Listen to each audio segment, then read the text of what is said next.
एक हरे भरे गांव के किनारे पुराना सा एक घर था। उस घर में एक नटखट गोल मटोल चूहा रहता था। उसका नाम था चिंटू। चिंटू जितना ही छोटा था वह उतना ही ज्यादा शरारती था। वह हर समय कुछ न कुछ नई शरारत करने के बारे में ही सोचता रहता था। कभी वह रसोई घर में घुसकर अनाज के डब्बे गिरा देता तो कभी वह कपड़ों में छेद कर देता। घर की मालकिन सरला चाची उसकी हरकतों से परेशान थी। वह रोज यही कहती कि यह चूहा मेरी नाक में दम कर चुका है। एक दिन चिंटू ने सोचा क्यों न आज कुछ बड़ा धमाका किया जाए। वह चुपके से रसोई घर में गया और उसे वहां पर ताजा मिठाइयाँ दिखी। उसकी आंखें चमक उठी। उसने जल्दी से एक लड्डू उठाया और वह खाने लगा। तभी अचानक म्याऊं की आवाज आई। यह घर की बिल्ली मौसी थी।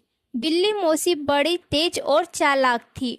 वह लंबे समय से चिंटू को पकड़ने की कोशिश कर रही थी। चिंटू घबरा गया लेकिन उसने हिम्मत नहीं हारी। वह तुरंत दौड़ा और वह इतनी तेज भागा कि बिल्ली मौसी उसे पकड़ नहीं पाई। भागते भागते चिंटू मिट्टी के एक घड़े के पास जा पहुंचा। उसने तुरंत मिट्टी के घड़े के पीछे छुपकर अपनी सांस रोक ली। बिल्ली मौसी इधर उधर उसको ढूंढती रही पर उसे चिंटू नहीं मिला। आखिरकार वह थक कर वहां से चली गई।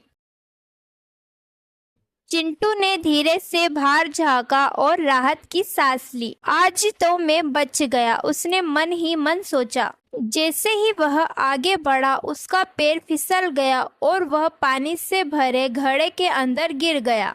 चिंटू बचाओ बचाओ चिल्लाने लगा। उसी समय एक कबूतर उड़ता हुआ जा रहा था। उसने एक छोटी सी लकड़ी का टुकड़ा घड़े में गिराया। चिंटू ने किसी तरह उस लकड़ी को पकड़ लिया और वह धीरे से चढ़कर ऊपर आ गया। चिंटू जैसे ही घड़े के बाहर आया वह पूरी तरह से भीग चुका था। चिंटू ने कबूतर को धन्यवाद दिया।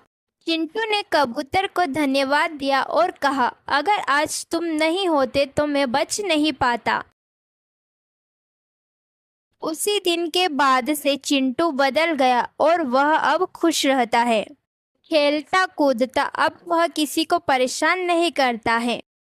सरला चाची भी अब उसे खुश रहने लगी थी क्योंकि अब घर में शांति थी।